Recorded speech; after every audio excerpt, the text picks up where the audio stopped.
தான். ஆண்டவர் நம் அனைவரோடு இருப்பாராக. இன்றைக்கான வார்த்தை, நீங்கள் குருடராய் இருந்தால் உங்களுக்கு பாவம் இராது. நீங்கள் குருடராய் என்று சொல்லுகிறபடியால் உங்கள் பாவம் நிலை நிற்கிறது. என்ன அருமையான வார்த்தை பாருங்க. யோவான் 9:41, நீங்கள் காண்கிறோம் என்று சொல்கிறபடியால், கண்ணால பார்க்கிறோம், சொல்கிறபடியால் ஆண்டவர் சொல்றார், உங்கள் பாவம் நிலை நிற்கிறது. உன்னோட பாவம் என்ன நின்னு நிக்குது. யோவான் 9:41 ஆண்டவர் சொல்றாரு, இயேசு சொல்றாரு, நீ குருடனா இருந்துட்டா கூட பிரச்சனை இல்லடா, ஆனா நீ பார்த்துட்டு, உனக்கு நல்ல பார்வையை கடவுள் கொடுத்திருக்கிறாரு, ஆனா நல்லா கொடுத்தோம் உன்னுடைய அறிவு பார்வை வேஸ்ட். உனக்கு காது கேட்க மாட்டேங்குது, கண்ணு பார்க்க மாட்டேங்குது, அறிவு பார்வை குருடா இருக்கு. உன்னுடைய அப்படிப்பட்டவனுக்கு எப்படி இருக்குதா ஆண்டவர், உன் பாவம் நிலை நிற்கிறது. எனக்கு அருமையானவர், இன்னைக்கு எத்தனை பேர் நம்ம இப்படி ஒரு வாழ்க்கையை வாழ்ந்துட்டு இருக்கோம்? எத்தனை பேர் இப்படி ஒரு மோசமான வாழ்க்கை? கண்கள் இருக்குது, நல்லா இருக்குது, பாடி பார்ட்ஸ் எல்லாம் ரொம்ப அருமையா கடவுள் கொடுத்திருக்கிறாரு, ஆனா நாம் வாழ்கிற வாழ்க்கை சம்பந்தம் இல்லாம இருக்கு.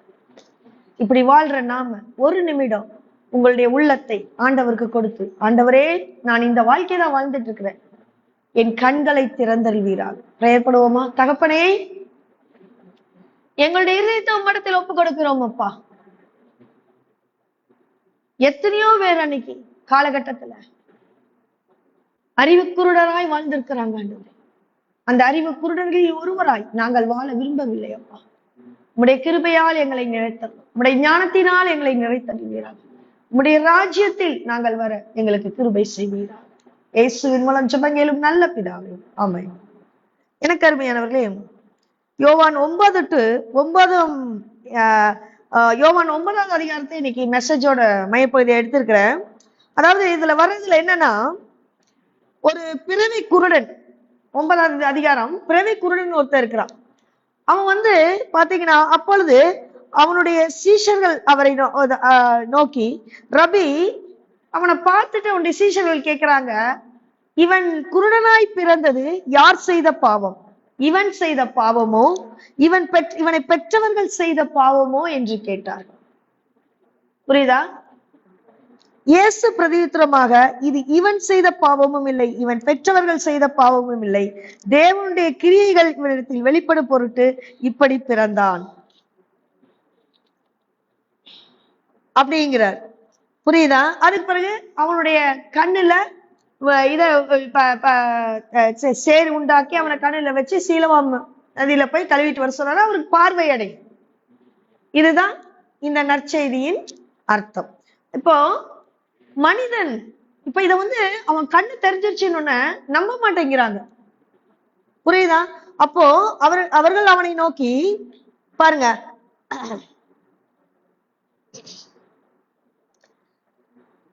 உன் கண்கள் எப்படி திறக்கப்பட்டதுன்னு கேட்கிறாங்க. இயேசு எனப்பட்ட ஒரு சேருண்டாக்கி என் கண்களில் பூசி, நீ போய் சீலவாம் குளத்திலே கழுவு என்றார். அப்பொழுது நான் போய் கழுவி பார்வையடைந்தேன் என்றான். அப்பொழுது அவர்கள், அவர் எங்கே என்றார்கள். இவன் எனக்கு தெரியாதுங்கிறான். குருடன் திருப்பி திருப்பி எல்லாரும் அவனை கேட்கிறாங்க. சுப்ரீதாசன் செய்யற அவனை சுத்தி இருக்கிறவங்க எல்லாருமே கேட்கிறாங்க, நீ எப்படி பார்வையடைந்த? அவனும் திருப்பி திருப்பி திருப்பி சொல்லிட்டு இருக்கிறான். ஆனா நம்புறதுக்கு மனம் இல்லை, நம்ப மாட்டேங்கிறாங்க. திருப்பி திருப்பி அவங்க எத்தனை முறை கேட்டாலும் உண்மை ஒரு முறைதான் வரும். உண்மை திருப்பி கேட்டாலும் அப்படியே தான் வரும். இப்போ பாத்தீங்கன்னா, மனிதன் சொல்லக்கூடிய உண்மை சீக்கிரமா பரவுதா, பொய் சீக்கிரமா பரவுதா? எது புல்லட் வேகத்துல பரவுது? பொய் தான், இல்லையா? பொய் சீக்கிரமா பரவும், உண்மை பாத்தீங்கன்னா பரவவே பரவாது. உண்மை அப்படியே இருக்கும். பல நேரங்கள்ல சாத்தானுடைய பொய்கள் நம்மளுடைய காதுக்கு வரும்பொழுது கடவுள் வெளிப்படுத்துகிற நிறைய உண்மைகள் நமக்கு புரியாமே போயிடும். சாத்தானோட பொய்கள் நம்மளோட காதுக்கு வரும்போது கடவுளுடைய வெளிப்படுத்துகிற விஷயங்கள் நமக்கு என்ன பண்றது? புரியறது இல்லை. பரிசுத்த ஆவியானவர் நமக்கு இந்த 3 உண்மைகளை நமக்கு வெளிப்படுத்துறாரு. என்ன 3 உண்மை நம்ம இதயத்துக்குள்ள வெளிப்படுத்துறாரு? நம்முடைய கடவுள் பாவத்தை மன்னிக்கிறார் சொல்றாரா இல்லையா? 2வது என்ன சொல்றாரு? நம்மளுடைய கடவுள் துன்பத்திலிருந்து விடுதலை தரார். துன்பத்திலிருந்து நம்மளையே விடுதலை தர்றாரு. மூணாவது என்ன பரிசுத்த ஆவியானவர் நமக்குள்ள சொல்றாரு?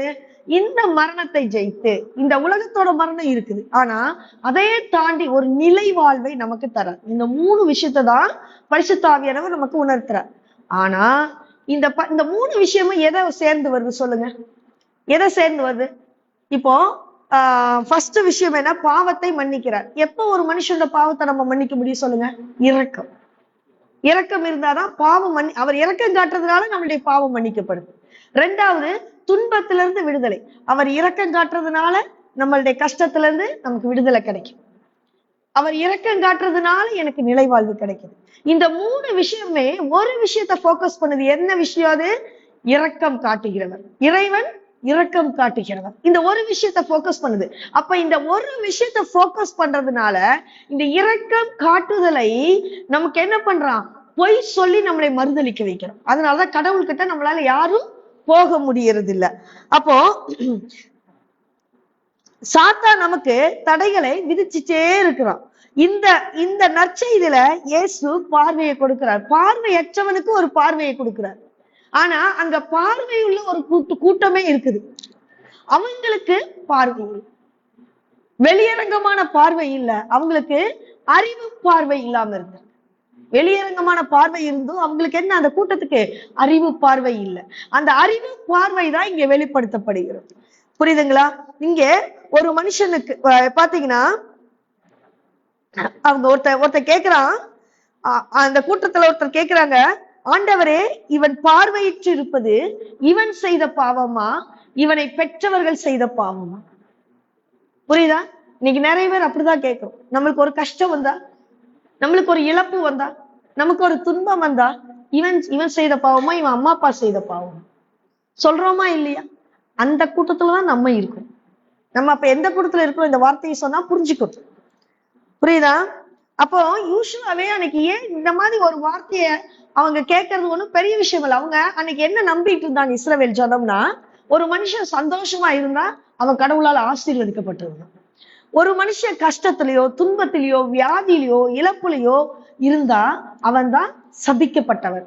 அப்ப சபிக்கப்பட்டவனா இருக்கிறதுனாலதான் அவங்க அப்படி கேட்கிறாங்க, இவன் குருடனா இருந்தது யார் செய்த பாவம்? இவன் செய்த பாவமா, இல்ல இவனை பெத்தவங்க செய்த பாவமா, இல்ல முன்னோர்கள் செய்த பாவமா? புரியுதா? அப்ப அவங்க என்ன நினைக்கிறாங்க? சபிக்கப்பட்டவனுக்கு தான் இந்த மாதிரி நடக்கும்.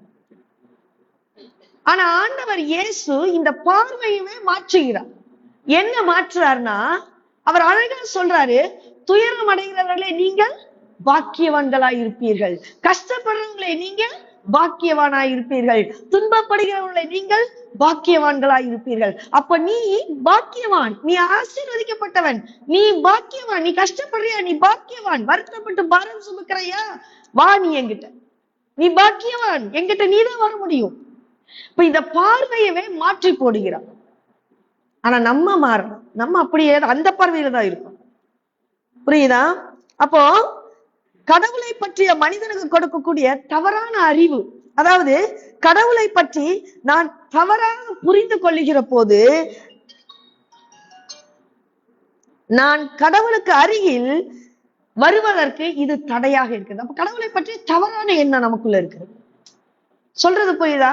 கடவுள் இரக்கம் உள்ளவர். இந்த 3 கான்செப்டோட ஒரே கான்செப்ட் இதுதான் இல்லையா? ஆனா நம்ம கிட்ட என்ன சொல்றோம்? நம்ம வாழ்க்கையில நன்மைகள் வரும்பொழுதும், நம்மளோட வாழ்க்கையில கஷ்டம் வரும்போது, இழப்பு வரும்போது, துன்பம் வரும்போது, நோய் வரும்போது, சாத்தான் நம்ம கிட்ட வந்து என்ன பேசுறோம் சொல்லுங்க? நம்ம வாழ்க்கையில சந்தோஷம் வருது, எனக்கு ஒரு நல்ல வேலை கிடைக்குது, நம்ம கிட்ட வந்தவன் என்ன சொல்றான்? உன்னோட உழைப்பு தான், நீ படிச்ச, நீ நல்லா படிச்ச, செம்மையா வந்துட்ட, நல்ல பணம், வீடுகள் கட்டி நல்லா சந்தோஷமா வாழும்போது என்ன சொல்றோம்? நம்ம கிட்ட வரவன் என்ன சொல்றான்? நீ உழைச்சி ஓடுன பத்தியா அந்த உழைப்பு, நீ ஓடி ஓடி சாதிச்சுட்டடா, ஸ்டேட் ஃபர்ஸ்ட் வந்துடா. என்ன சொல்றோம்? படிச்சு சாதிச்சுட்ட. இதுல யாரை முன்னிலைப்படுத்திக்கிறான்? நமக்கு முன்னால ஒரு சாத்தான் தான் பேசிட்டு இருக்குது. புரியுதா? சாத்தானா மனுஷனுக்குள்ளதான் வந்து நிப்பான், தனியா வந்து டொய்ன்னு வந்து நிக்க மாட்டாங்க. புரியுதா? யார் பேசுற? மனுஷன் மூலமாய் சாத்தான் நம்மளிடம் பேச. என்ன? உன்னுடைய உழைப்பு, உன்னுடைய ஹார்ட் ஒர்க், உன்னுடைய இது, நீதான் உன்னை முன்னிலைப்படுத்துகிறான், நம்மை முன்னிலைப்படுத்தி நிறுத்துகிறாங்க. இங்க யார் ஆப்சென்ட்?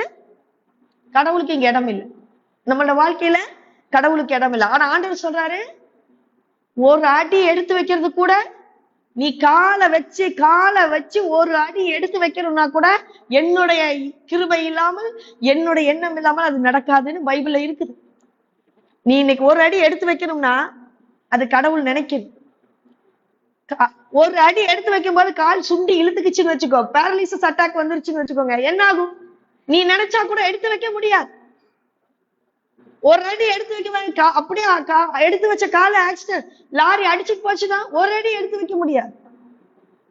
நீ எடுத்து வைக்கிற ஒரு அடி கூட கடவுளின் கிருபையினால். இத சொல்ல மாட்டாங்க. கடவுள் கிருபையினால்தான் நீ இன்னைக்கு ஜெயிச்ச. படிக்கிறதுக்கு கண்ணு நல்லா இருந்தாதான் படிக்க வைக்க முடியும். ஓடுறதுக்கு கால் வேணும், நல்லா புத்தி வேணும். இதெல்லாம் யார் கொடுக்கணும்? கடவுள், இறைவன் கொடுக்கிறான். ஆனா இங்க இறைவன் ஆப்சென்ட் ஆயிடுறாரு. யாரை நம்முடைய வாழ்க்கையிலிருந்து அகற்றி விடுகிறோம்? நன்மைகள் வரும்போது கடவுளையே அகற்றி தூக்கி போட்டுரும். துன்பங்கள் வரும்பொழுது நமக்கு முன்னால ஒருத்தர் சொல்லுவான், கஷ்டத்துக்கு மேல கஷ்டம் வரும்போது, இவரெல்லாம் கடவுளா இவ்வளவு கஷ்டப்படுத்துறாரு நம்மள? கடவுள் இரக்கமற்றவர் தெரியுமா? கடவுளுக்கு அன்பே இல்லை. அன்பானவர், ஆனா கடவுள் அன்பு இல்லாதவர், கடவுள் இரக்கம் இல்லாதவர். இரக்கம் இருந்தா இப்படி என்னை கஷ்டப்படுத்த விடுவாரா? அந்த இரக்கத்தையே நாம் இரக்கமற்றவர் என்று சொல்லி கடவுளை விட்டு நம்மை பிரிக்க வைக்கிறதா சாத்தான். உங்களுக்கு சொல்றது புரியுதா? இப்படிப்பட்ட சிந்தனைகளுக்கு நாம் இடம் கொடுக்கும் பொழுது என்னை அறியாமலேயே நான் கடவுளை விட்டு விலகி விடுகிறேன். இந்த நற்செய்தியின் வழியாக நம்ம பார்க்கும்போது சாத்தான் நமது வாழ்க்கையில 3 முக்கிய பொய்களை சொல்ல வைக்கிறான். 3 முக்கிய பொய்களை சொல்ல வைக்கிறான். ஏன் அப்படி சொல்றான்னா, சாத்தானுடைய தோல்வி எங்க ஆரம்பிக்குது தெரியுமா? சாத்தானோட தோல்வி எங்க ஆரம்பிக்குது தெரியுமா? நம்முடைய மன மாற்றத்திலே ஆரம்பிக்கும். நீ மனம் மாறிட்டியா, போச்சு, சாத்தானோட தோல்வி ஆரம்பிச்சு. புரியுதா? யோபுவோட கஷ்டத்திலே யோபுவோட வாயின் வார்த்தை அவனுடைய தோல்வி ஆரம்பிக்கிறது. முதலாவது போய் சாத்தான் நம்ம என்ன தெரியுமா சொல்ல வைக்கிறான்? இவ்வளவு கஷ்டங்களும், இவ்வளவு நஷ்டங்களும், இவ்வளவு இழப்புகளும், இவ்வளவு தோல்விகளும், இவ்வளவு நஷ்டங்களும் அனுபவிக்கிறதுக்கு காரணம் என்ன தெரியுமா? நீ செஞ்ச பாவம். முதல்ல நம்ம கிட்ட பழி தூக்கி போடுற என்னது? நீ செய்த பாவம். அந்த நற்செய்தியில் அப்படிதான் சொல்லிருக்கு, இவன் செய்த பாவமா, இவனை பெற்றவர்கள் செய்த பாவமா. முதல்ல இதுதான் வருது சாத்தானோட வாயிலிருந்து, நீ செய்த பாவம். அப்ப அன்புக்குரியவர்களே, துன்பங்களை கொடுத்து கடவுள் ஒருபொழுதும் மனுஷனை கஷ்டப்படுத்த மாட்டார். அவருக்கு அதான் வேலையா? அழகா கையில அழகா படைச்ச உன்னை கஷ்டப்படுத்துறது அவருக்கு வேலையா? சொல்லுங்க. அப்ப கடவுள் தண்டியாமல் விடார், அவர் கொடுமை உள்ளவர், கடினம் உள்ளவர் என்ற எண்ணத்தை வரவழைக்கிறது யாரு? சாத்தான். அப்போ இந்த எண்ணம் எனக்குள்ள இருந்தா, அவர் தண்டிக்கிறவர், கடுமையானவர், இந்த எண்ணம் எனக்குள்ள இருந்தா, என்னுடைய குறையிலும், என்னுடைய இழப்பிலும், என்னுடைய நஷ்டத்திலும் நான் கடவுளை என்ன பண்ண மாட்டேன்? உற்று நோக்க மாட்டேன், கடவுளை தேட மாட்டேன். ஒரு சின்ன இழப்பு வந்தா என்ன பண்ணிடுவேன்? விலகி ஓடிடுவேன். ஏன்னா கடவுள் இரக்கமற்றவர். இந்த எண்ணத்தை நமக்குள்ள திணிக்கணும். புரியுதா?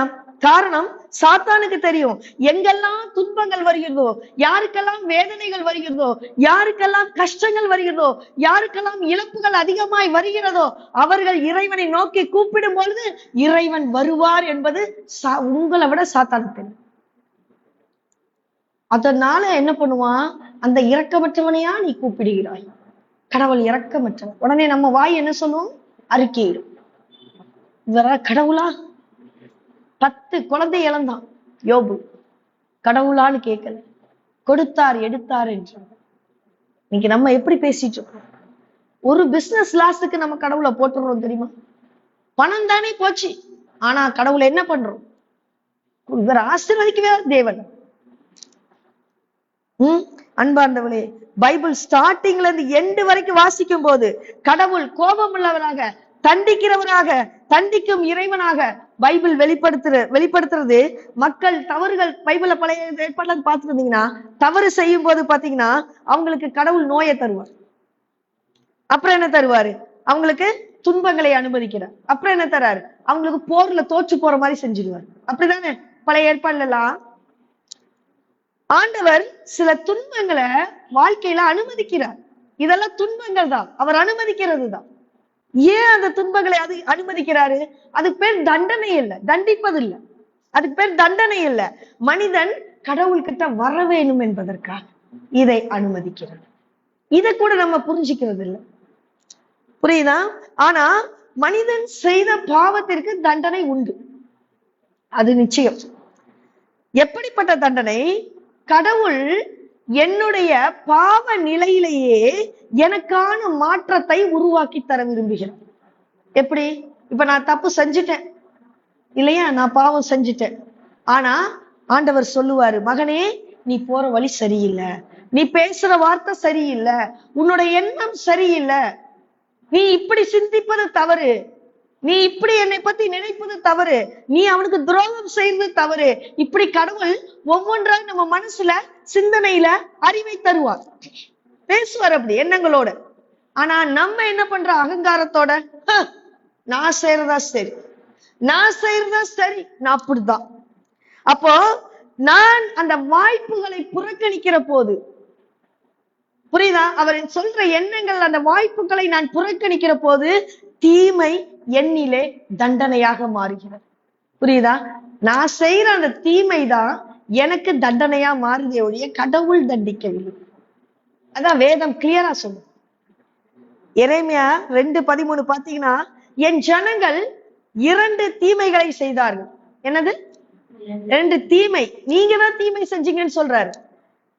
ஜீவ தண்ணீர் ஊற்றாகி என்னை விட்டு விட்டார்கள்.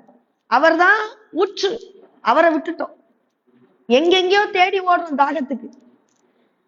தண்ணீர் நிற்காத தொட்டியாகிய வெடிப்புள்ள தொட்டிகளை தங்களுக்கென்று வெட்டி கொண்டார்கள். அவர்தான் ஜீவ தண்ணீர், உயிர் தரு தண்ணீர். ஆனா அவரை விட்டுட்டு நம்ம பாட்டுக்கு தொட்டியை வெட்டிக்கிட்டு இருக்கோம். அந்த தொட்டிக்குள்ள தண்ணியே நிக்காது, வெடிப்பு. இப்படிதான் நம்ம வாழ்ந்துட்டு இருக்கிறோம். நாம் இறைவனுடைய இரக்கத்தை கண்டு உணராதபடி சாத்தான் நமக்கு தடையாக இருக்கிறான். அப்ப இறைவன் சொல்றாரு, இந்த மனிதன் கடவுளை புறக்கணிக்கிறான், கடவுளை புறக்கணித்து விட்டு உலகத்தை தெரிந்தெடுத்து விட்டான். எரேமியா 2:19 சொல்லுது, உன் தீமை உன்னை தண்டிக்கும். யார் தண்டிப்பாங்க? கடவுள் தண்டிக்கிறான்னு சொல்லியிருக்கா? நீ செய்த தீமை தான் உன்னை தண்டிக்குது. உன் தீமை உன்னை தண்டிக்கும், உன் மாறுபாடுகள் உன்னை கண்டிக்கும். நீ உன் தேவனாகிய கர்த்தரை விடுகிறதும், அழகா சொல்றாங்க, நீ உன் தேவனாகிய கர்த்தரை விடுகிறதும், என்னை பற்றும் பயம் உன்னிடத்தில் இல்லாமல் இருக்கிறதும் எத்தனை பொல்லாப்பும் கசப்புமான காரியம் என்று உணர்ந்து கொள் என்று சேனைகளின் கர்த்தராகிய ஆண்டவர் சொல்லுகிறார். அதிகாரமா சொல்றாரு. இதெல்லாம் நம்ம படிக்கிறதுல மேலோட்டமா போயிடும். சங்கீதம் 103:8, 9, 10 வசனத்தை படிச்சீங்கன்னா தெரியும் கர்த்தர் எப்படிப்பட்டவர் சொல்லப்பட்டிருக்குது. பாருங்க, கர்த்தர் உருக்கமும் கம்பேஷனேட், உருக்கமும் இரக்கமும் நீடிய சாந்தமும் மிகுந்த கிருபையும் உள்ளவர். எப்படிப்பட்ட தேவன்! அவர் எப்பொழுதும் கடிந்து கொள்ளார். லொட்டுன்னு எந்நேரமும் அடிச்சிட்டு இருக்க மாட்டார். என்றைக்கும் கோபம் கொண்டிறார். எப்பவுமே கோபம் வச்சிட்டு இருக்க மாட்டார். அவர் நம்முடைய பாவங்களுக்கு தக்கதாக நமக்கு செய்யாமலும், நம்முடைய அக்கிரமங்களுக்கு தக்கதாக நமக்கு சரி கட்டாமலும் இருக்கிறார். நம்ம நீ இன்னைக்கு இந்த மணி நேரத்துல 9 மணிக்கு நீ இந்த பாவம் செஞ்ச, 10 மணிக்கு நீ இத்தனை போய் சொன்ன, 11 மணிக்கு நீ அவனை போய் அடிச்சுட்டு வந்த, 12 மணிக்கு நீ துரோகம் பண்ண, நீ 1 மணிக்கு தண்ணி அடிச்சுட்டு வந்த. இப்படியா லொட்டுன்னு அவர் என்ன பண்றாரு? பாவத்துக்கு, நீ செய்யற ஒவ்வொரு பாவத்துக்கும் அவர் சரி கட்டுவதில்லை. அப்படி சரி கட்டினா நம்ம யாருமே இல்லை, எல்லாம் ஜூட்டுதான். கரெக்டா? யாராவது மண்ணில் இருக்க முடியுமா? அப்படி மன்னிக்கிற தேவன். அந்த அளவுக்கு உன் பாவங்களை மன்னிக்கிறார். நீ செய்யற தீமைதான் உனக்கு தண்டனையா வருது. இதுதான் பைபிள் கிளியரா சொல்லுது. ஏசாயா 57:16 சொல்லுது, நான் எப்பொழுதும் வழக்காட மாட்டேன், நான் என்றைக்கும் கோபமாய் இருப்பதும் இல்லை. ஏனென்றால் ஆவியும் நான் உண்டு பண்ணின ஆத்துமாக்களும் என் முகத்துக்கு முன்பாக சோர்ந்து போகுமே. நீ சோர்ந்து போயிருவ. நான் கேட்கலாம், இந்த டைம்ல இந்த தப்பு பண்ணீங்கல்ல, அந்த டைம்ல அந்த தப்பு பண்ணீங்கல்ல, அந்த டைம்ல அவனை போய் அடிச்சுட்டு வந்தீங்கல்ல, இந்த டைம்ல தண்ணி அடிச்சுட்டு வந்தீங்கல்ல, கேட்டா நீங்க என்ன பண்ணுவீங்க? ஒரேடியா சோர்ந்து போயிருவீங்க. என்ன தப்பு தப்பா கேட்டுட்டு இருக்கிறாரு. எல்லாமே கரெக்டா தானே கேட்கிறேன், தப்பா கேட்கிறா? கரெக்டா தானே கேட்கிறேன். அப்போ நீங்க சோர்ந்து தானே போவீங்க. சோர்ந்து போயிருவீங்களே. ஆண்டவர் அவ்வளவு இரக்கமுடையவராயிருக்கிறார், அவ்வளவு அன்புடையவராயிருக்கிறார். சாத்தானுடைய முதல் பொய் கடவுளுடைய இரக்கத்துக்கு எதிரானது. நீ செய்த பாவம், உன் பாவங்களை முன்னிட்டு கடவுள் உன்னை தண்டிக்கிறார். இதுதான் ஃபர்ஸ்ட் சாத்தான் சொல்லுகிற வார்த்தை. நமக்கு ஒரு பிரச்சனை வந்துனா, நமக்கு ஒரு துன்பம் வந்துனா, நமக்கு ஒரு கஷ்டம் வந்துனா சொல்ற அடுத்த வார்த்தை என்ன? ஒரு இழப்பு வந்ததுன்னா, செய்த பாவம், இவன் செய்த பாவமும் இவன் பெற்றோர் செய்த பாவமும். புரியுதா? அவர் கடந்த காலத்தை திரும்பி பார்க்கிறவர் கிடையாது.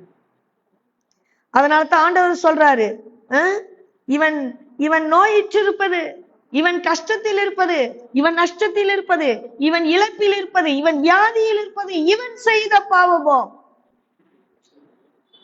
இவன் பெற்றோர் செய்த பாவமோ? கடவுள் அந்த நிலையை உன் வாழ்க்கையில் அனுமதிக்கிறார். இது யார் செய்த பாவம் அல்ல. அவர் என்ன சொல்றாரு? இது இந்த நிலையை உன் வாழ்க்கையில் அனுமதிக்கிறார், இந்த துன்பத்தை உன் வாழ்க்கையில் அனுமதிக்கிறார், இந்த வியாதியை உன் வாழ்க்கையில் அனுமதிக்கிறார், இந்த இழப்பை உன் வாழ்க்கையில் அனுமதிக்கிறார். புரியுதுங்களா? உங்க வாழ்க்கையில் அனுமதிக்கிறார் அவரு. காரணம் என்ன தெரியுமா? நீ அந்த நிலையில் இருந்தாவது, காரணம் நல்லா தெரிஞ்சுக்கோங்க, நீ அந்த நிலையில் இருந்தாவது தட்டி தடவியாவது ஆண்டவரை தேட வேண்டும். எவ்வளவு அழகா பைபிள்ல சொல்லப்பட்டிருக்கு தெரியுமா அந்த வார்த்தை? தட்டி தடவியாவது. நம்மளுக்கு கண் இல்லைன்னு வைங்களேன், நம்மளுக்கு பசிக்குது, கிச்சனுக்குள்ள போனா தட்டி தடவியாவது அந்த சோத்துப்பானை கண்டுபிடிச்சிருவோம் தெரியுமா? அப்படியாவது நீ என்ன தேடுங்கிற, அப்படி நீ என்ன தேடுங்கிற. அப்போஸ்தலர் 17:27 சொல்லப்பட்டிருக்கு, கர்த்தராகிய தம்மை அவர்கள் தடவியாகிலும் தடவிட்டுனாலும் போ, உனக்குதான் அறிவு கண் இல்லைனாலும் பரவாயில்ல, தடவியாவது தேடவர, தடவியாகிலும் கண்டுபிடிக்கும் தக்கதாக தம்மை தேடும்படிக்கு அப்படி செய்தார். தேடும்படிக்குதான் அப்படி செய்தார். நீ தேடணும் மகளே, நீ தேடணும், நீ தேடணும், தட்டி தடவியாவது நீ தேடணும். உனக்குள்ள ஒரு குறை இருக்கிறது, உனக்குள்ள ஒரு கஷ்டம் இருக்குது, ஒரே கஷ்டம், பினான்சியல் பிரச்சனை, படுத்தா நிம்மதியா தூக்கம் வர மாட்டேங்குது, வட்டி, படுத்தா நிம்மதியா தூக்கம் வர மாட்டேங்குது, குடும்பத்துல ஏற்பட்ட இழப்பு, படுத்தா நிம்மதியா தூக்கம் வர மாட்டேங்குது, ஐயோ நான் தண்டமா இருக்கேனே எல்லாரும் சொல்றாங்களே, படுத்தா நிம்மதியா தூக்கம் வர மாட்டேங்குது. ஆனா ஆண்டவர் நீ உனக்கு தூக்கம் வரக்கூடாதுன்னு சொல்லல, இந்த துன்பத்திலும் எதுக்கு அனுமதிக்கிறாரு? இந்த நிலையிலாவது தட்டி தடவி நீ ஆண்டவரை தேடுவாயா? ஊதாரி மகன் அனுபவித்த பட்டினி அவனுக்கான தண்டனை அல்ல. ஊதாரி மகன் என்ன பண்றான்? அப்பா கிட்ட பிரிச்சு சொத்தை வாங்கிட்டு போய் ஊதாரித்தனமா ஃப்ரெண்ட்ஸோட சேர்ந்து ஊதாரி கடைசியா எல்லா பணத்தையும் எழுதி எங்க போய் உட்கார்ந்து இருக்கிறான்? பன்னி கூட்டத்துக்குள்ள பன்னிகள் தின்றதை தின்னுட்டு இருக்கிறான், சாப்பாடு இல்லாம. அது அவனுக்கான தண்டனை அல்ல, அவன் செய்த தீமை அவனை கொண்டு போய் பன்னி கூட்டத்துல விட்டுருச்சு. அது அவனுக்கான தண்டனை அல்ல. அவன் பன்றிகளின் தொழுவத்தில் அனுபவித்த பட்டினி வேதனை என்பது அவன் பட்டினியினாலாவது தான் செய்தது தவறு என்று உணர்ந்து கொள்ள வேண்டி அந்த துன்பம் அவனுக்கு அனுமதிக்கப்பட்டது. புரியுதா? ஆனா நம்ம என்ன சொல்றோம்? நமக்கு முன்னால என்ன சொல்றாங்க? இவன் செய்த பாவம், இவனோட குடும்பத்துல கண்டினியூஸா இது நடக்குது, இவன் செய்த பாவம். இல்ல, இந்த நிலையிலாவது நீ ஆண்டவரை பிடித்துக்கொள், ஆண்டவர்கிட்ட தேடி வாங்க. இரண்டாவது பொய் சாத்தான் சொல்றது மிகப்பெரிய பொய் என்ன தெரியுமா? உன்னுடைய துன்பங்களுக்கெல்லாம் காரணம் உன்னுடைய முன்னோர்கள் செய்த பாவம், உன்னுடைய முன்னோர்கள் உன்னுடைய பெற்றோர்கள் செய்த பாவம். அடுத்த வார்த்தை சொல்லும், இந்த நற்செய்தியில் நமக்கு இதுதான் காட்டப்படுது. பாத்தீங்கன்னா எசேக்கியேல் 18:20 சொல்லப்பட்டிருக்கு, மிக அருமையான ஒரு வார்த்தையை சொல்றாங்க, பாவம் செய்கிற ஆத்துமாவே சாகும், குமாரன் தகப்பனுடைய அக்கிரமத்தை சுமப்பதும் இல்லை, தகப்பன் குமாரனுடைய அக்கிரமத்தை சுமப்பதும் இல்லை. நீதிமானுடைய நீதி அவன் மேல்தான் இருக்கும், துன்மார்க்கனுடைய துன்மார்க்கமும் அவன் மேல்தான் இருக்கும். எப்படிங்க ஆண்டவர் பரம்பரை சாபம் அதனாலதான் உனக்கு வருதுன்னு கண்ணை மூடிட்டு சொல்லுவாங்களா? ஆண்டவர் செய்வாரா? அவ்வளவு தேவன் நீதியற்றவரா? அவ்வளவு தேவன் இரக்கமற்றவரா? எவ்வளவு அழகா நம்ம சொல்றோம், இது உன் முன்னோர் செய்த பாவம் அதனாலதான் உனக்கு இது வந்துச்சு அப்படின்னு சொல்றோம். எவ்வளவு அழகா சொல்றோம். அது எவ்வளவு தவறான சாத்தான் சொல்லுகிற பொய். புரியுதா? ஆண்டவர் அழகா சொல்றார், உன்னோட நீதி உன் மேலதான் இருக்கும், உன்னுடைய துன்மார்க்கம் உன்மேல் தான் இருக்கும். ஓ துன்மார்க்கம் தான் தீமையை உனக்கு வருவிக்கணும். அப்ப நீ நீதி செய்தால், பைபிள் அருமையான ஒரு வார்த்தை, அடிக்கடி சின்னதுல இருந்து சொல்லிக்கிட்டு இருக்க வார்த்தை, நன்மை செய்தால் மேன்மை இல்லையோ, நன்மை செய்தால் மேன்மை இல்லையோ, நன்மை செய்தால் மேன்மை இல்லையோ. என்ன பைபிள் வார்த்தை சின்னதுல இருந்தே என்னுடைய அத்தை, அதாவது எங்க அப்பாவோட தங்கச்சி, அவங்க பிரேமான் அவங்க பேர், அவங்க சின்னதுல இருந்தே எங்களை ஸ்ட்ரிக்டா இருப்பாங்க. பைபிள் படிச்சே ஆகணும், மக்கப் பண்ணி சொல்லணும். அப்ப நாங்க கான்வென்ட்ல படிக்கும் போது என்னன்னா, என்ன ஒரு கேர்ள் துணைக்க கூப்பிடுவாங்க வெளியே. எக்ஸாம் டைம்ல பெண்ணு எல்லாம் தீந்துருச்சு, இங்கு தீந்துருச்சு நான் ஃபில் பண்றதுக்கு, ஃபில்லர்னா ஆப்போசிட்ல வெளியே விட மாட்டாங்க. கான்வென்ட்ல ஒன்ஸ் உள்ள வந்துட்டா வெளியே விட மாட்டாங்க. ஆனா அந்த பிள்ளை கூப்பிட்டுக்கிட்டே இருக்கு, அவளுக்கு துணைக்கு யாரு இருக்காதுன்னா எனக்கு உடனே அந்த பைபிள் வார்த்தை சொல்லும், ஒருவன் உன்னை 1 மைல் தூரம் வர பலவந்தம் பண்ணினார், அவனுடன் 2 மைல் தூரம் போ. இந்த வார்த்தையெல்லாம் எனக்கு படிக்க வச்சதுனால அதுல வார்த்தைகள்லாம் அப்பப்போ வரும். வார்த்தையால் என் மைண்ட்ல வார்த்தைகளால் நிறைந்திருந்தது. அந்த வார்த்தை நம்ம பாவம் போகணும். சிஸ்டர்கிட்ட போய் முன்னால் இப்ப சிஸ்டர் இங்கு அதெல்லாம் முன்னாலே ரெடி பண்ணி வச்சுட்டு வர முடியாதா? எனக்கு இல்ல சிஸ்டர், துணைக்கு போய் போறேன். நீ ஏமா நீ திட்டு வாங்கிட்டு இருக்கிற அப்படிங்க? பரவாயில்ல sister, it's okay sister, no problem, can I go with her? நீ போகாதீங்க வெளியே, செக்யூரிட்டி விட்டு அனுப்பி வாங்கிட்டு வர சொல்றேன் அப்படிம்பாங்க. கடைசி ஸ்டூடெண்ட்ஸ் வெளியே அனுப்ப மாட்டாங்க கான்வென்ட்ல. they are very strict in that. அதுதான் கரெக்ட், ஸ்ட்ரிக்ட் தான் கரெக்ட். இன்னைக்கு பேரண்ட்ஸுக்கு ஸ்ட்ரிக்டா இருந்தா பிடிக்கிறது இல்லை, பேரண்ட்ஸுக்கு தான் பிள்ளை வேலை செஞ்சா பிடிக்கிறது இல்லை. எங்க கான்வென்ட்ல எங்க காலத்துல நாங்க தான் கூட்டுவோம், நாங்க தான் துடைப்போம், நாங்க தான் போர்டு ஒரு குரூப் வச்சிருப்பாங்க, அந்த குரூப் தான் அந்த வார ஒர்க். அது இன்ட்ரெஸ்டிங்கா இருந்தது. நாங்க பலம் கொண்டு வந்தோம், எங்க கை கால்கள்லாம் வேலை செஞ்சு பலம் கொண்டு இருந்தது. இன்னைக்கு பிள்ளைங்க கீழே வந்தா உடனே பிராக்சர். அந்த அளவுக்கு தான் பெத்தவங்க குழந்தைங்கள வேலை வாங்குறாங்கன்னு அர்த்தம். மத்தவங்களையும் வச்சு வேலை வாங்க விடுறது இல்லை, தானும் வேலை வாங்குறது இல்லை. குழந்தைங்க சொகுசா வளர்க்குறாங்க, பெத்தவங்க தப்பு. சரி, நம்ம டு த பாயிண்ட் வருவோம். அப்போ உன் நீதி உன் மீதுதான் இருக்கும், புரியுதுங்களா? அப்ப இந்த பொய் யார் சொல்றா? நமக்கு முன்னால சாத்தான் சொல்றான். அதனாலதான் இயேசுக்கு முன்னால பேதுரு சொல்றாரு, என்ன சொல்றாரு? அப்படி ஒண்ணும் ஆகாத ஆண்டவரே, அப்படியெல்லாம் நீங்க சொல்லாதீங்க, அப்பாலே போ சாத்தான். பேதுரு சாத்தான் அல்ல, பேதற்குள்ளே ஒரு நிமிடம் நுழைந்து சாத்தான் சொன்னானே அந்த வார்த்தை சாத்தான். அதனாலதான் ஆண்டு துணிச்சலா சொன்னார், அப்பாலே போ சாத்தான். நீங்க நம்மள எத்தனை பேர் சொல்ல தயாரா? மூணாவது போய் சாத்தான் சொல்றது என்னன்னா, உன் வாழ்க்கையில் உள்ள எல்லா துன்பங்களுக்கும் காரணம் உனக்கு எதிரா யாரோ என்னமோ செஞ்சு வச்சுட்டாங்க. இன்னைக்கு நிறைய பாஸ்டர்ஸ் ஃபேமஸ் ஆறதே இதை வச்சுதான், புகழ் மாலையே இதுல வச்சுதான். சூனியம் வச்சுட்டாங்கடா உனக்கு, பிள்ளை சூனியம் வச்சுட்டாங்க, உனக்கு என்ன செய்வனை செஞ்சு வச்சுட்டாங்கடா. ஊன இது சொல்றது. நான் யூஸ்வலா இந்த மாதிரி தேடி போக மாட்டேன். ஆனா என்னோட சொந்தக்காரங்க ஒருத்தங்க எனக்கு கூட்டிட்டு போயிட்டாங்க, கம்பல் பண்ணி கூட்டிட்டு போயிட்டாங்க ஜவஹர் சாமியில்ட்ட. நான் நேமா ஓப்பனாவே சொல்றேன், ஏன்னா என்னை முட்டி போட சொல்லி சொன்னாங்க. ஒரு 20 பேரை சொன்னாரு, எனக்கு அது 20 பேர் யாருன்னு தெரியல. நான் கேட்டேன், ஏயா இந்த மாதிரி பேரெல்லாம் சொல்றீங்க? எனக்கு இந்த கலரை பார்த்தாலே தெரியுது எந்த ஊருன்னு, உடனே பேரை சொல்லிடுவாங்க. புரியுதா? ஓரளவுக்கு அவங்க எல்லாம் புத்திசாலிங்க, உங்களை ஜட்ஜ் பண்ணிக்கிறாங்க. இவங்க இந்த ஊரு, இவங்க இந்த ஊரு, அப்ப அந்த ஊர்ல இந்த பேர் தான் இருக்கு, இந்த ஊர்ல அனுபவம். புரியுதா? அப்போ பைபிள்ல கிளியரா சொல்லப்பட்டிருக்கு, இஸ்ரவேலுக்கு எதிரான மந்திரமும் இல்லை, தந்திரமும் இல்லை. இந்த வார்த்தையை உங்களை நம்ப வைக்குதா? நீங்க நம்புறீங்களா இந்த வார்த்தைய? நம்பல. எத்தனை பேர் நம்புறீங்க? நம்பல. அதனாலதான் குறி கேட்கறதுக்கு ஓடிட்டு இருக்கீங்க. அவர் உனக்கு சூனியம் வச்சிருக்காங்க தெரியுமா, உனக்கு மந்திரம் வச்சிருக்காங்க தெரியுமா, உனக்கு தந்திரம், அப்படியோ அப்படியோ. அன்புக்குரியவர்களே, சாத்தானுக்கு ஏன் நமக்கு இப்படிப்பட்ட சிந்தனைகளை கொடுக்கிறான்? சாத்தானுக்கு தெரியும் தேவனுடைய ஆசீர்வாதம் மனிதனுடைய வாழ்க்கையிலே தகர்க்கப்பட வேண்டும். அதுக்கு இந்த வார்த்தையை சொன்னாதான் என்ன வரும்? பிறர் மீதான வெறுப்பு வரும். இப்ப அவன் சொல்றதுல எவனோ ஒருத்தன் நம்ம சொந்தக்காரனா இருப்பான், சித்தப்பனா இருப்பான், மாமனா இருப்பான், மச்சானா இருப்பான். எனக்கு தெரியும் இந்த நாய் முதல்ல நம்ம மேல போடுறாமதான் வச்சிருப்பான் பக்கத்து வீட்டுக்காரனா இருக்கும், இல்லைன்னா பிசினஸ்ல நம்மளோட காம்படிட்டரா இருக்கணும், வச்சிருப்பான். இவன் ஒரு வெறுப்பை நம் மீது உண்டு பண்ணுகிறான். புரியுதுங்களா? ஒரு வெறுப்பை நம் மீது உண்டு பண்ணுகிறான். எபிரேயர் 12:15 ஒருவனும் தேவனுடைய கிருபையை இழந்து போகாதபடிக்கு யாதொரு கசப்பான வேர் முளைத்தெலும்பி கலக்கம் உண்டாகிறதுனாலே அநேகர் தீட்டுப்படும்படிக்கு கசப்பான நச்சுவேர் வெறுப்பு, கோபம், பகைமை எனக்குள்ளே எப்பொழுது வருகிறதோ அப்பொழுதே நம்மளோட வாழ்க்கையில யாரை இழந்துறோம்? அப்பவே நம்ம யாரை இழந்துடுறோம்? கடவுளை இழந்து விடுகிறோம். சாத்தானுக்கு இது நல்லா தெரியுங்க. தன்னுடைய தவறுகளை நினைத்து யாரும் மன வருந்துறது இல்ல. தீமைதான தண்டனை வருது.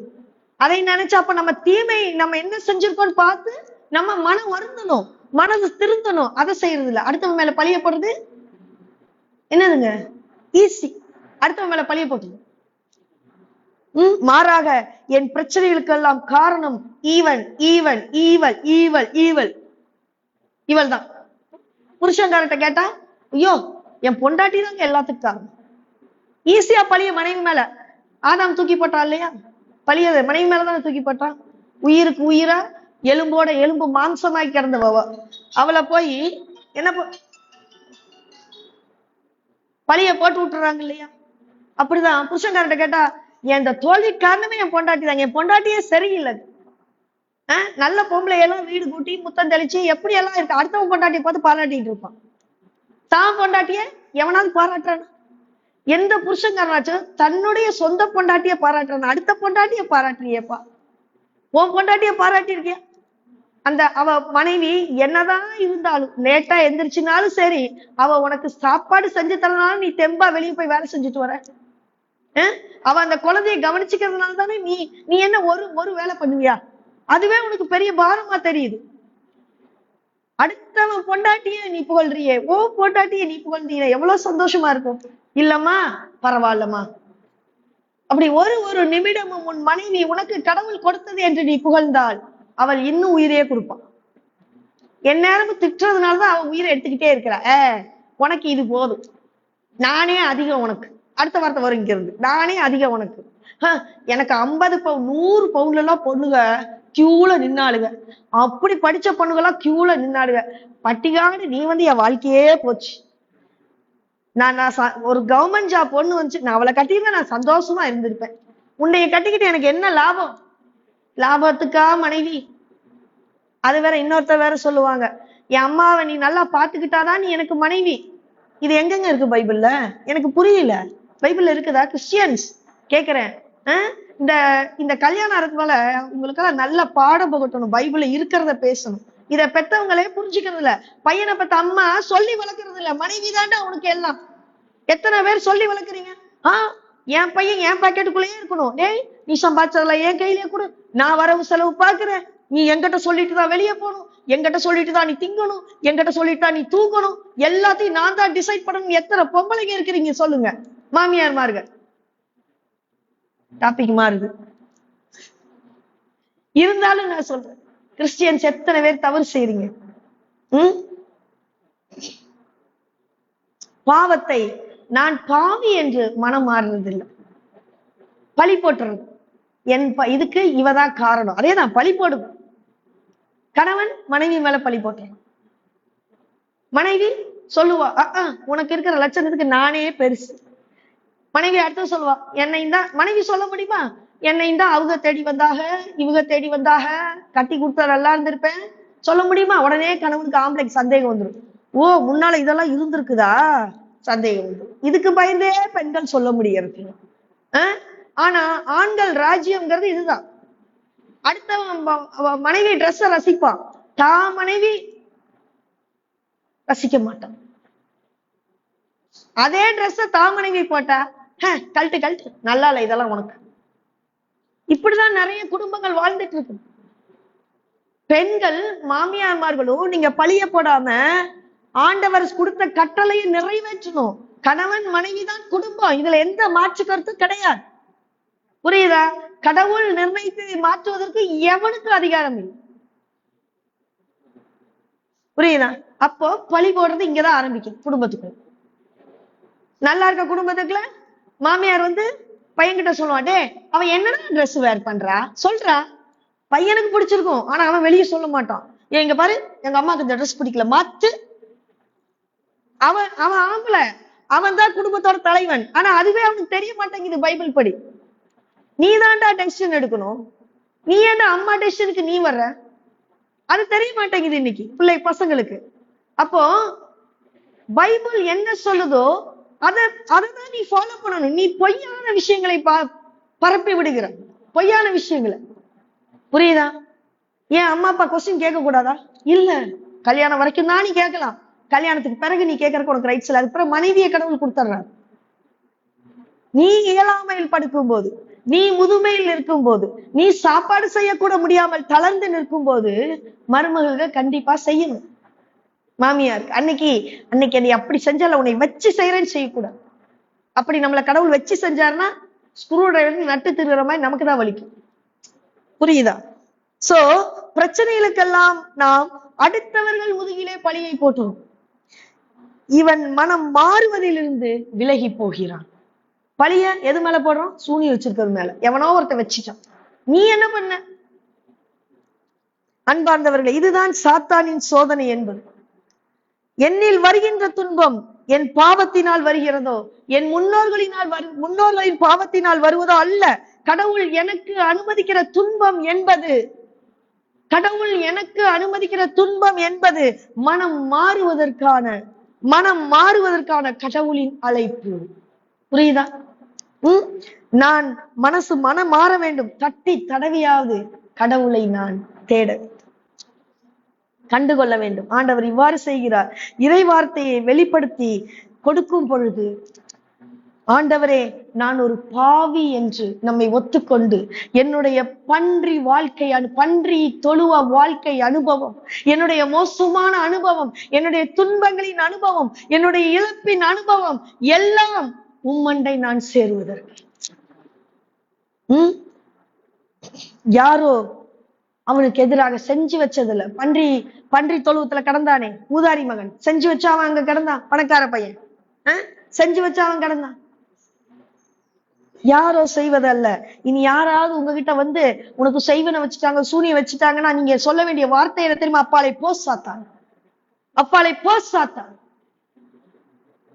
நமக்கு எல்லாம் வைக்க முடியாதுங்க. வார்த்தைக்கு முக்கியத்துவம் கொடுங்க. உன் வாழ்க்கையில வர பிரச்சனைக்கெல்லாம் காரணம் யாரோ செஞ்சு வச்சதல்ல. நம்மளுடைய தீமையே நமக்கு தண்டனையாக மாறுகிறது. புரியுதா? ஆண்டவருடைய அற்புதங்கள் நடக்கிறதுக்கு, ஆண்டவருடைய நாம மகிமையடைவதற்கு நீ உன்னை மாற்றிக்கொள்ள வேண்டும், நீ மனம் மாற வேண்டும். அதான் ஆண்டவர் கிளியரா நம்மளுக்கு சொல்லப்பட்டிருக்குது. நீங்கள் குருடரா இருந்தால் அது உங்களுக்கு பாவம் இல்லை. வெளிப்படையான கண்ணு குருடா இருக்கிறது பாவம் இல்லை. உங்களுடைய அறிவு பார்வை குருடா இருக்குதே, உங்களுடைய அறிவு பார்வையை பொய் சொல்லி சாத்தான் உங்களை குருடு பண்ணி வச்சிருக்கா இல்லையா? அதுலதான் பாவம் நிலை நிற்கிறது உங்க வாழ்க்கையில. புரியுதா? இனி அந்த பாவம் நம்முடைய வாழ்க்கையில நிலை நிற்குதா? அது வேண்டாம். அறிவு பார்வை, கர்த்தர் ஞானத்தை கேட்கணும். புரியுதா? ஆண்டவரே என்னை உம்முடைய வழியில் நடத்தும். ஞானம் கர்த்தருடைய அறிகிற அறிவு. ஞானம்ங்கிறது என்ன? கர்த்தரை அறிகிற அறிவு. அதுதான் ஞானம். அததான் அவர் சொல்றாரு, உன் பார்வை குருடா இல்லாமல் இருக்கிறது, குருடு இல்லை என்று சொல்லுகிறபடியால் உங்கள் பாவம் நிலை நிற்கிறது. ஜெபம் செய்வோமா?